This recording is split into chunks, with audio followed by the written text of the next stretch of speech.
Nailing mo ito bakon? Oo, nailing niya nga ni. Ito guys, lumang kabaong. Ano ito?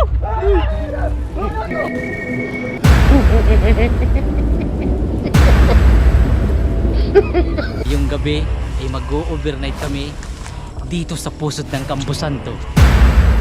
Heto ang pinakauna naming overnight dito sa sementeryo. Alam guys, bakit ang daming lumilipad ditong mga parang paro-paro.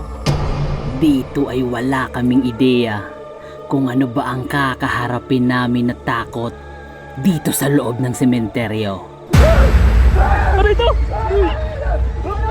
Ano ito? Guys, sa una pa lang tumitindig ng balayibo ko. Tingnan nyo. Ito na. Parang gusto ko nang umuwi. Dito ay hindi ko malaman kung bakit may nakabantay sa bawat puntod ng mga palaka. Dito kami guys sa mga pinakadulo ng sementeryo.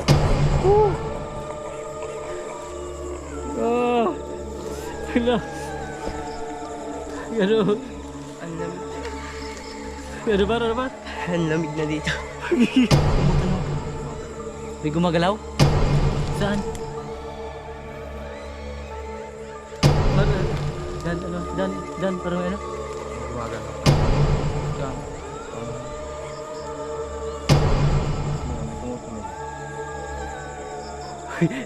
Hala. Dito ang pinakalumang sementeryo. Dito.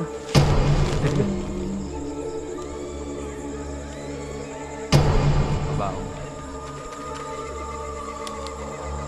Ito guys, lumang kabaong. Nanginginig na yung tuhod ko. Parang wala nang laman.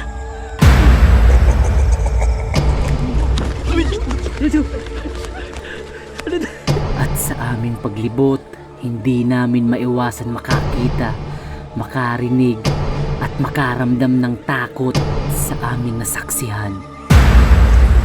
Guys, dito sa part na to, iba na ang amoy. Oo. May lumilipad? Lumipad? As in lumipad, papunta doon. Oh, kaya mo na, no? At dito, hindi malaman ng isa kong kasama kung ano ba ang humawak sa mga paa niya. Ano ito? Ano ito? Ano ito, par? Ano ito? Ano ito? May, Ano no? may parang umawak dito. Ano no? May parang umawak dito. Ano talaga yun, par? Hindi ko maintindihan, par. Dahil sa nangyari sa isa naming kasama, minabuti muna namin na bumalik sa aming campsite at itayo na rin diretso ang aming tent. At sa kalagitnaan ng pagtayo ng aming tent, ay may biglang sumagi na nakita si Daniman sa bandang ibaba ng sementeryo.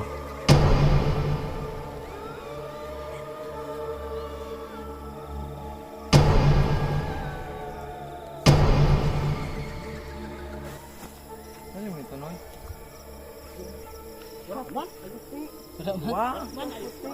Oo, nailing niya man nga ni.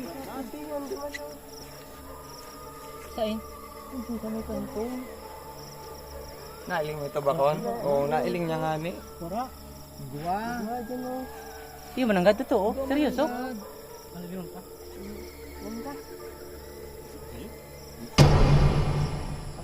Dumaan ka sa bago. May nagpasiring. Uy, ano ito? Irilingon talaga. Ano, basta ka muna mag-inot ha. Ako na naman. Ako na naman. Tingnan na inod. Tingnan na sa loob malugod mo inod.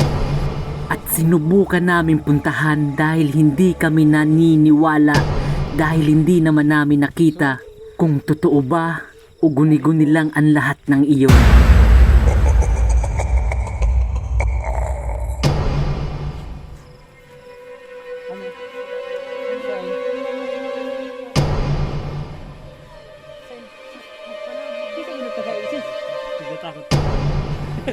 Karawan, At ano nailing ba yan? Oo, nailing niya nga. Karawan, At sarado ko kanto. Seryoso mo na, God? Pagsabi niya may igwa, dahil ko magpalao. Ito naling mo? Long? Hmm? Naling mo? Hindi ko manailing basta pag kunyan ko, sabi ni Daig ko, garo nakikiglo ako. Pag garo ginirabuhan man ako. Pinuntahan namin at wala naman kaming nakita. Pero ayaw paawat ni Daniman at napagdesisyonan namin na i-replay na lang ang video.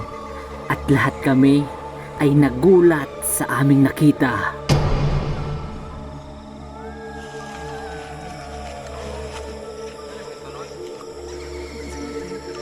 Kung maintindihan parang amoy doon, ibang amoy. Pero amoy siyang pagida. Hindi ko alam kung saan ang gagaling yun. Wala naman bulaklak. Yun ang nakita ko. Saka yung mga lumang puntod. Dito ay dinaan na lang namin ang takot sa pagkape. At dito pa ako mas lalong kinilabutan dahil hindi ko maipaliwanag kung bakit pa ulit-ulit kong binibigkas ang oras ng 3 beses at hindi ko maipaliwanag kung bakit hindi ako makatingin ng diretso sa camera. 28 na guys, tapos hindi kami matutulog. 12:28 na guys. 12:28 na guys. Tapos hindi kami matutulog. Tahol ng tahol ang mga aso guys. Nakatakot dito.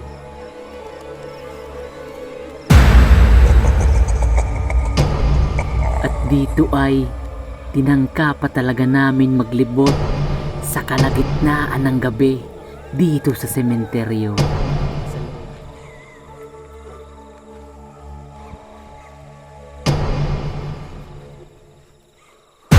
Madaklan kang salming ang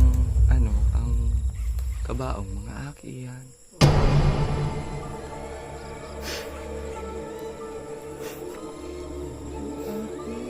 Naaamoy ko eh. Diba amoy dito guys? Ha?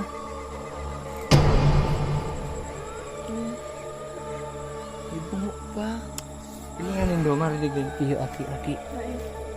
Iyo.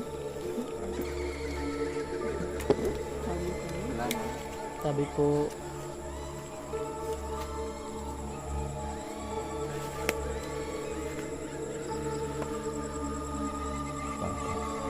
bata yan, aki. Bata. At ito ang di ko kaya sa ginawa ni Daniman. Sinubukan niyang pumasok at humiga sa loob ng pansyon. Halo ko dyan, boss. Try natin. Kung ano yung feeling ng patay. Boss. Seryoso? Tag-trip. Dyan mo to. Bumalik muna kami sa campsite para magpahinga. Guys, matutulog muna kami tapos mamayang alas 3 gigising kami tapos maglilibot ulit.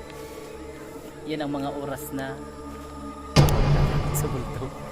Sige guys, matutulog muna kami.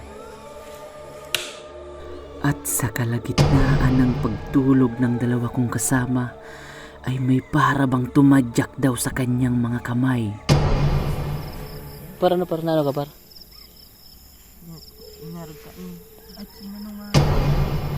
Sumay, gawin na ginapa. Yan na mic.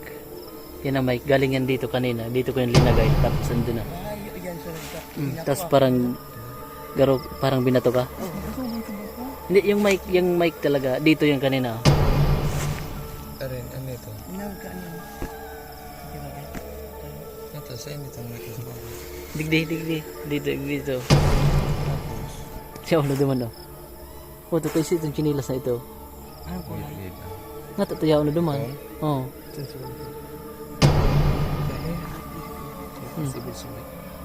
Ano lang? Time check guys. Gising pa rin kami. Ang oras, alas 3. At itinulog na lang namin ang takot hanggang sa namalayan namin ay umaga na. At isa lang ang masasabi namin sa first time experience na ito.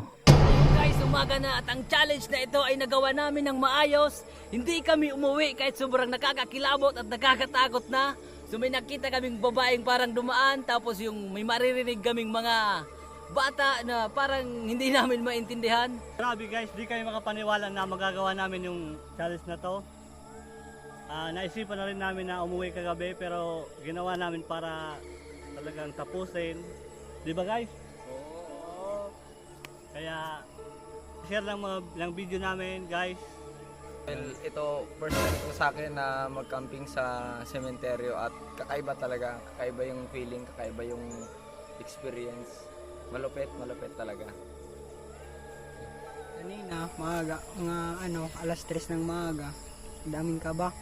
At saka may yung sa tent, may biglang sumipa. Di ko alam kung ano yun. Biglaan na lang kasi. First time ko sa buong buhay ko na mag overnight sa ganitong lugar.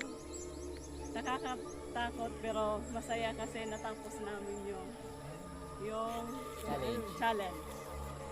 At sobrang nakakatakot dito. At first time ko din dito. So ayun guys, so salamat pala kay Mr. Daniman sa pagsama sa amin sa camping na ito. Mr. Daniman, tapos sa dalawa niyang kasama. Yes.